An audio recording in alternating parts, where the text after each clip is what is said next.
Olá pessoal, tudo bem? Eu sou o Iago Oliveira, sou advogado, sócio do Bucasso Oliveira Advogados e um aí dos coordenadores desse podcast Fusões e Aquisições BR, né? Um projeto aqui para trazer para o podcast alguns assuntos, algumas notícias relacionadas ao nosso mercado de fusões e aquisições no Brasil e também fora, né? Hoje eu queria comentar aqui com vocês, para esse terceiro episódio do nosso podcast, um pouco sobre o crescimento das operações de M&A envolvendo startups. O que a gente vem observando aí nos últimos anos, principalmente nos últimos 3 anos, é um aumento muito grande das operações de fusões e aquisições envolvendo os setores de tecnologia e inovação.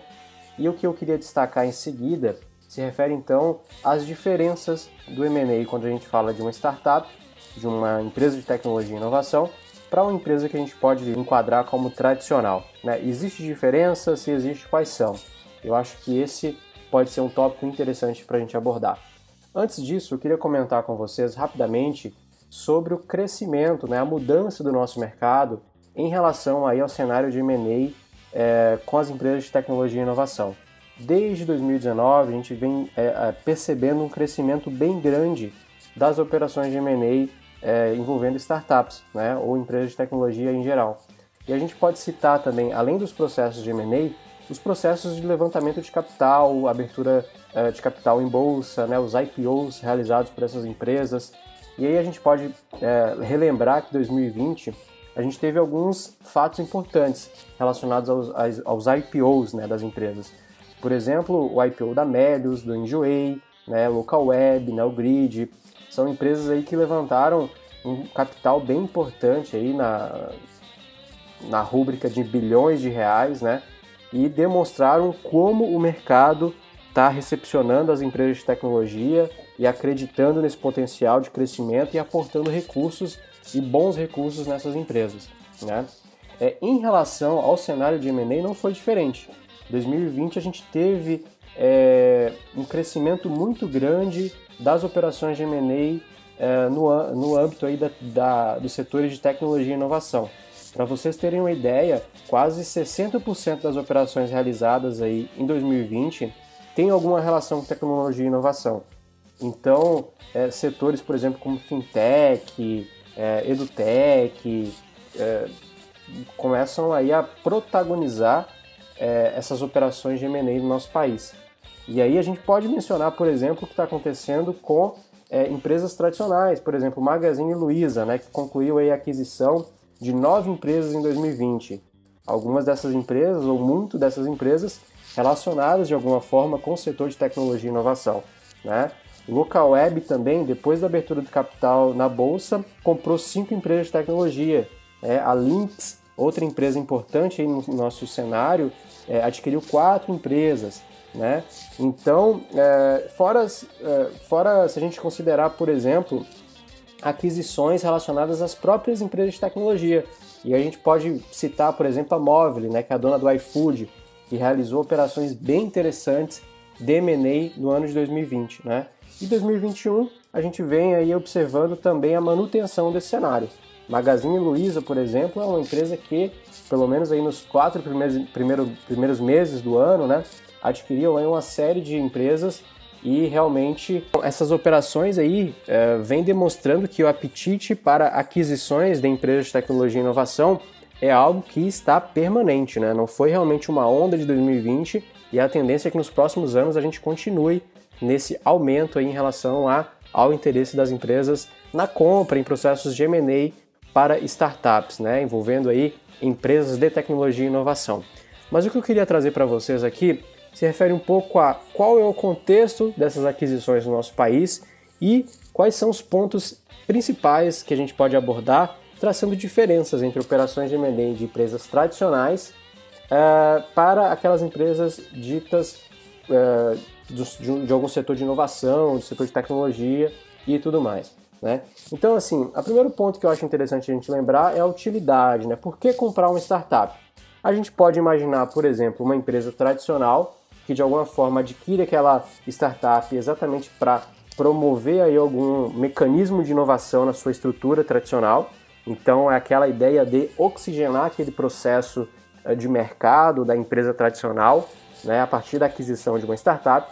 Também a gente pode imaginar aí o aumento do alcance de mercado a partir aí do potencial de escala que uma startup tem, que é algo que a diferencia de empresas tradicionais, né? Se a gente pensar nesse uso de tecnologia e inovação para replicar um produto ou serviço a nível escalável, é algo que as startups podem trazer de muito benefício para as empresas tradicionais. Então é algo que as empresas tradicionais, empresas grandes, vêm observando aí nesse processo, nessa tendência de pensar em M&A em relação às startups.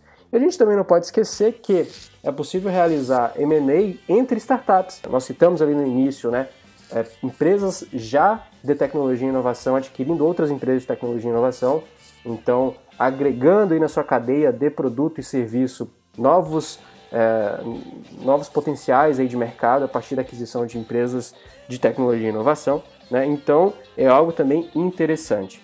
Mas o que a gente vem percebendo e algo a ser pontuado é sobre a utilização dos mecanismos tradicionais de M&A quando a gente fala de uma startup, né?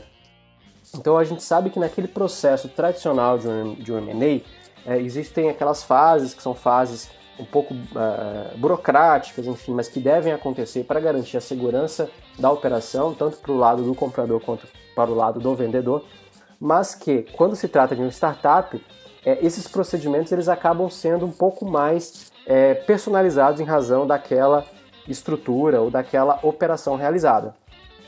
A gente pode citar, por exemplo, o processo de valuation, né? A gente sabe que quando o valuation vai ser realizado numa startup, aquelas métricas iniciais ou as métricas tradicionais, elas podem ser de alguma forma adaptadas, mas elas acabam tendo uma dificuldade de serem utilizadas da mesma forma que se utiliza em empresas tradicionais quando se fala de uma avaliação de caixa ou avaliação financeira de uma empresa que aí é considerada uma startup, né? Que tem um grande potencial de escala, mas que nem sempre esse potencial de escala já foi atingido. Então, como a gente pode avaliar esse ativo?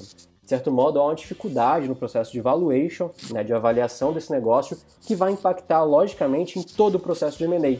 Né? Então, esse valuation e essas dificuldades no valuation de uma startup vão obrigar que tanto o vendedor quanto o comprador se prepare, né, em relação aos seus contratos, em relação aos seus procedimentos, para evitar problemas, logicamente, mas que não trave o negócio a partir da utilização de métricas que são inadequadas naquele procedimento. Algo que também vem sendo observado pelo mercado em relação às diferenças de M&A de startups e empresas tradicionais se refere à internalização após, né, o processo de M&A de algumas práticas tradicionais nas startups adquiridas. Então a gente imagina aquele exemplo de uma empresa tradicional adquirindo uma startup e a partir da aquisição, né, após a aquisição dessa startup, começa a se implementar processos tradicionais nessa startup e vai adaptando, na verdade, um processo de cultura que não faz parte daquela startup. Então é algo que o mercado vem observando e tentando realmente analisar qual é a melhor forma de relacionamento entre processos tradicionais e processos inovadores, né? Então é algo que reflete também no M&A, porque a tendência de adaptar processos tradicionais para empresas de tecnologia e inovação acaba destruindo o grande potencial de crescimento, de inovação e de escalabilidade do produto dessa empresa, né? Então é algo realmente também que deve ser pensado quando a gente fala de estruturas de aquisição e principalmente no pós-aquisição.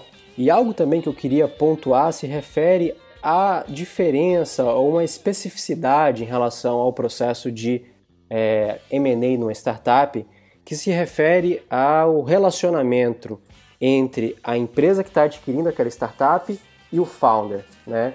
Muitas vezes a gente verifica que naquele processo de M&A a startup ainda não está madura ao ponto de se desvincular dos founders. A gente ainda visualiza que há um grande valor em relação à permanência daquele founder pós-M&A, né? Então, essa permanência do founder da startup no pós-M&A é algo que precisa ser pensado, antecipado, a partir de estruturas, né, que possibilitem a manutenção, pelo menos durante um período, ou a partir de algumas métricas, desse founder no negócio, inclusive no pós-M&A, né? Afinal de contas, a partir da venda da startup com a saída do founder, aquele potencial de crescimento que estava sendo visualizado na startup no momento anterior ao M&A pode restar prejudicado, né? Então, como a gente pode estruturar isso?